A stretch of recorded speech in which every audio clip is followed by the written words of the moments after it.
Hey guys, what's going on? It's MajiinBae. Welcome back to the channel. Today we're going to be talking about the decks that I think are the most well-suited to get you over the hump and into Masters. The decks that I think are just strong and solid no matter what the meta looks like that can help you climb. I am going to be ignoring some of the older decks that have been around for a while, things like Pirates, Kai'Sa, Gwen Katarina. These decks that are basically just ports from last season without any upgrades at all, because they're basically the same. Like, you could still just go play them.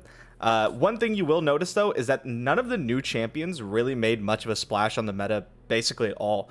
All the new cards have made some really big differences, though. Things like the new equipment, Improvise, and some of the new pump spells in Ionia have been really meta-defining. So let's start off with deck number one. This is Kindred Nasus Bloodletters. This has finally made Undying good. Actually, unironically, the Undying is good now. This deck is just like the standard kind of like Kindred Nasus game plan, right? You have like your sacrifice things, you use these fodder units to power up your Nasus. You can use Kindred for board control by sacrificing your own stuff or killing your opponent's stuff. With the recent buff to Hate Spike, now a 1 mana card from the 2 mana that it was when it was released, this deck has really just like skyrocketed in power. Hate Spike is an incredibly powerful card, very mana efficient, quite possibly like the most mana efficient card in the entire game. Just really strong. And then because we get to lean so hard into Undying with things like the Bloodletters, with things like Hate Spike and Rite of Calling, we also get to play main deck Crumble, which I think is really good, actually. 4 mana, no questions asked, kill your thing is really powerful removal. You do have to watch out and make sure that your opponent can't remove your unit in response, because it will fizzle your Crumble. But all in all, the standard Nasus, sacrifice my own dudes, attack for big damage, atrocity Nasus at your face, like, game plan is still really powerful. If things like Ionia start to pick up, you could start running copies of Quicksand, you could start running another copy of Rite of Negation. If you need to be able to deal with champions, you can run more copies of Crumble, you can run Vengeance, right? This deck is like very flexible, and you can really adapt to what's going on in the meta, and I do really like that. I recommend this deck to basically anyone. This deck's not incredibly high skill ceiling, you don't like, or high skill floor. You don't have to be really good at the game to be able to get good results with this deck. It's just very powerful, very strong mid-range deck. All right, moving on to deck number 2. This is Cait Trundle Timelines. I recently posted a Trundle Ornn Timelines video, and I have to say, unfortunately, Ornn doesn't really make the deck much better, but a lot of the new cards really do. Things like Combat Cook and Piltover Castaway are just absolutely insane with concurrent timelines. My version is running Aloof Travelers as well. I'm not on Favorite Artisan, and I trimmed 1 Castaway to make room for 3 Aloof because I'm a huge fan of that card. But like, if you've played the game in the new set, you've seen concurrent timelines into Combat Cook, and it's bonkers. It's nuts. You get like so many insane things. You can get 5-6 power scouting elusive units. You can get 8 power overwhelmers. Like, it's just so powerful, and it's warping games. And this deck is the best timelines deck, in my opinion. Maybe not this particular like card configuration, but the Trundle, It That Stares, Buried in Ice timelines deck, I think, is by far the best. Just having that like Trump I win card to go over the top of these silly mid-range decks like Kindred Nasus is really good. Not to mention, you just put out gigantic stats. You can be weak to more aggressive decks like Pirates and Burn, because you have basically no healing. 2 copies of Kindly Tavern Keeper just doesn't quite do it anymore. Not saying it's like a horrible matchup or unwinnable or anything. It's just tough, and you have to play to conserve your life total. That's why this version is running Caitlyn instead of more greedy cards like Ornn or even Gnar, and even Vi. It's just nice to get on board early, start putting these traps into decks, and start pinging off stuff as soon as you possibly can to reduce the amount of damage you take. Your late game is so powerful that it's okay to play a champion just to stall a little bit to get you there. Yeah, the standard like flip Revna into something stupid, pump your guys, the flip your Ice Pillar into some 8 mana guy, Buried in Ice, It That Stares combo is still just like incredible. It's so good. It's so hard to beat. If you don't have like counter spells and you don't have a way to get around it, it's backbreaking. Even just like the threat of Buried in Ice will often keep your opponent from doing anything like super crazy. So yeah, concurrent timelines, I expect to see a lot of this deck in the current meta. All right, moving on again. This is Nami Twisted Fate. Now, I actually brought both flavors here because I think that both are good. and it's mostly a meta call on which one you want to run. I've been really enjoying the Ionian one lately. I just posted a video on it. It's like the previous video. I get to play a little bit more units. I love being able to play Eye of the Dragon. Vestian Disciple is one of my favorite cards of the new set, which surprised me. I didn't think it was going to be very good, but every time he says whoosh, I get excited. It's just a fun card. I get to draw cards. It's just like constant Eye of the Dragon triggers. It makes it really, really easy for you to flip your Nami, because with these Nami decks, you have to manipulate your spell mana. That way you're always banking it to get her leveled, but you don't want to be falling too far behind on tempo. That's why you have things like Double Trouble. And now with the Vestian Disciple, you can just cast Shimon Wind, take out some of your spell mana, bank the rest, and keep leveling up your Nami. Really, really nice addition. This deck, obviously, in Ionia, gets to play like really good pump spells. You can decide between either Wuju style or Twin Disciplines. Some people like Twin Disciplines. I prefer Wuju style just because I like the extra card. I like being able to pump up a Dragonling at some point and then also heal something. For the extra mana, like that is rough, but it is pretty nice. You get to play Concussive Palm and Deny. Deny and Notify are really, really strong right now. Really, really strong right now. And I think Concussive Palm has always been one of the best cards in the entire game. And so this deck stalls a little bit more than the Shadow Isles one used to, and way more than like the PNZ one does. This isn't so much a combo deck as it's like a tempo control deck. You kind of like get these efficient units out, you know, kind of like stall, cast some palms, get an elusive, hit in for 1, maybe 2, and then on 1 turn, usually you do a decent amount of damage. But you're not just like loading up 1 unit with Nami anymore. You're not like, you know, fading memories or iterative improvementing for Burblefish. It's just like not really how the deck plays anymore. Nowadays, it's a lot slower, a lot more controlling. And this version does that pretty well. This version also is absolutely insane against burn decks for obvious reasons. You have like these 1 mana plays. Coral Creatures is very good against the aggressive decks. And then we have 3 copies of Eye of the Dragon. This is one of the best decks at utilizing Eye of the Dragon, and that's why it's in this list. Now, these decks are a little more difficult to play. I would say both of them are just about as difficult as the other. So if you're looking to pick them up and you're not winning immediately, don't get frustrated. These Nami decks have historically always been very hard to play, to pick up, but the reward I think is well worth it. They're going to be very, very powerful picks, and if no nerfs happened, I expect them to be really big players in seasonals once again. Let's take a look at the Shadow Isles version real quick. The big difference being you are running 2 copies of Zap Sprayfin, and we're trimming 1 Coral Creatures.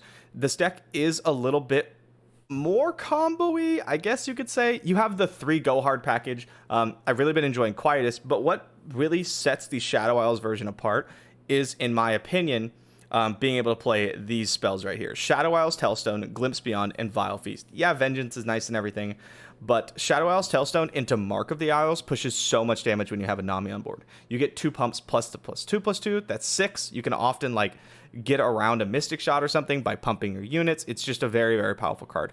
I also use Crumble a decent amount because you have like random dinkers from Double Trouble, your Coral Creatures, things like that, your Vile Feast Spiders, and you can like take out a Nasus or a Kindred if you need to. Spirit's Journey, I usually use to save Nami. So if my opponent casts a really big Thermo for like 6 or a Vengeance on Nami, you can Shadow Isles Tailstone and Spirit's Journey, get your 2 pumps, reset your Nami, get the Attune back, and she doesn't even die. Really, really flexible card. Glimpse, obviously insane, one of the best cards in the entire game. And Vile Feast, obviously insane, one of the best cards in the entire game. Really, really good at stalling, and that's what this deck needs to do. It needs to stall out till you hit your turn 8, your turn 9, and then it just kind of kills people. You just like cobble together kills. If you can't, all your stuff dies, you're trading away, you have to block. Well, then you have this 1 of Harrowing. And 1 of Harrowing is definitely all you need because the deck draws so many cards with the 3 copies of Eye of Nagkaboros, 3 copies of Glimpse Beyond, and the Twisted Fates. Really easy to cycle through your deck pretty quickly. So it's nice to have this like end game like trump card, like haha I win, because you bring back like 2 copies of Nami, a Shelly, a Burblefish, and a Zap Sprayfin, and all of a sudden you have all this Attune, you have these new free cards, and you just kill them. Really, really fun deck. So yeah, big fan of the Nami decks. Again, it will probably take you a little bit to pick up, but once you do, well worth it.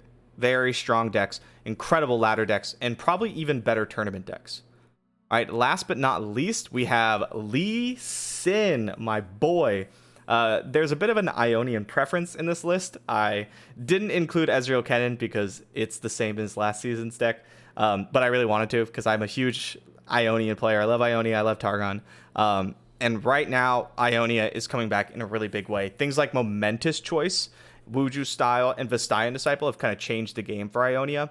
And I'm not sure many decks take advantage of Momentous Choice better than Akshan Lee. We don't actually have a lot of equipment. It's just the 3 copies of Ionia Hookmaster. But this is another deck that sees a lot of cards, right? With the Akshan Landmark, Vestayan Disciple, 3 copies of Deep Meditation. You really like churn through your deck quite a bit. And what you're trying to do is set up the, not unstoppable, but pretty hard to deal with, Akshan Overwhelm OTK kill, right? And it makes it even easier when you have things like copies of Deny, right? You have Absolver to give Overwhelm. And then the Akshan Landmark, once you finish the Horde, you can give Lee +2/+2 in Spell Shield. That's one of the only things I pick. I pick that, or I pick Draw 2. I mean, I pick the Revive sometimes, but like the majority of the time, 80% of the time, I'm picking +2/+2 in Spell Shield because I'm saving my Lee Sin until I can like do it, and I make sure he lives, and then you just kill them. Really strong. If anything, like concurrent timelines or Nasus become like really big shares of the meta, I want to be on something like this. I think this deck is really able to take advantage of it. We have very powerful stalling tools like Concussive Palm, Ionian Tailstones, Eye of the Dragon, right? And then just having like Akshan plus Vagabond and Hookmaster with like 3 copies of Sonic Wave can really disrupt what your opponent's doing. Vestayan Disciple helps you cycle through your deck to find your Lees even easier than it was before. Awesome deck. I'm going to be playing this one quite a bit on my climb, I imagine. The other version that I brought in is for the OGs. Zoe Lee is back. It's back. We don't have, I think, the best version yet, but we're getting closer and closer. This deck is a little less focused on Lee, honestly. If you're around back in my heyday, I suppose, Zoe Lee was a Lee Sin deck that played Zoe, right? You had Lee, you had Zenith Blade, you'd stall out with Eye of the Dragon, and that's how you would win the game. You just OTK kick people with Lee. This deck is a Zoe deck, and it just happens to play Lee. If you draw Zoe and you are patient with playing her, your odds of flipping her are incredibly high. I think I flipped Zoe in 50+% of games that I played this deck. That's an insane, like mind-boggling percentage. It's so ridiculous because with Zoe, you have Darkened Lodestone to give her +1/+1. You can improvise onto her. You can give her the Hookmaster's weapon, and then we have all these ways to protect her, right? We have the Noblify, 3 Pales, Twin. We have Wuju Style. We have 3 copies of Momentous Choice. We have Denies and stuff, right? Like, it's really difficult for people to actually kill her. And then you have 3 copies of Sparklefly. This is pretty nice. I think I'm going to change some numbers around. Maybe go to, like, trim something and try to find room for the +3/+3 to turn something into a dragon equipment, because that's been really good for me in a different deck, Zoe Kane. And this is basically Zoe Kane reskinned into Zoe Lee. We do get to play the very strong Ionian cards, like I mentioned before. Lee Sin is more of a removal spell in this deck, but he can just kill people too. What I really wanted to take advantage of is Entrancing Lure. This card is very strong. 2-mana burst, give an ally challenger this round. If it's equipped, draw 1. Now, we have a lot of equipments, 9 to be in 9. And it's so nice because Lee Sin, you need to, cast these spells to like level them up. You need to equip stuff for your game plan, and it's just like, it cycles. It draws you closer to Lee Sin. It gets him closer to leveling. It helps you deal with stuff on board. Again, this is not the final deck list. I would not like import this, jam games, expecting to run this all season. I think there's something here. It's just not quite finished yet. But if you want to experiment with it, by all means, go right ahead. I am running 2 copies of Celestial Trifecta, specifically because I flipped Zoe so often that all I wanted was these big Celestial units to play after I'd flipped her. I wanted things like Golden and Silver Sisters, right? I wanted the Great Beyond. I wanted all of that stuff. And I was just flipping Zoe and like not doing anything with her if I didn't draw Sparkleflies, so that's why we have the copies of Celestial Trifecta. Again, this deck looks to take advantage of things like Concussive Palm and Deny, but it does it in a more Targon-focused shell. So yeah, those are the decks that I have for you guys to climb ranked this season. There are going to be more. The meta is going to shift, but right now, this is what I would focus on. Any of these decks is fine. Maybe not Zoe Lee, but the rest of them are totally okay. What I'll be playing is likely Akshan Lee, some flavor of Nami Twisted Fate, and Ezreal Kennen, because I love Ionian decks. I think they're super fun. But honestly, any of these are fine. Any high win rate deck is usually fine to get to Masters, especially with the new changes. I just think these are probably the best starting points. And yeah, that's all I got for you guys today. Thank you so much for coming. If you have any questions, feel free to leave them here in the comment section or jump on the stream, ask me them there. I'm live Monday through Thursday at like 12 Pacific. So again, thank you so much for coming. I'll see you guys next time.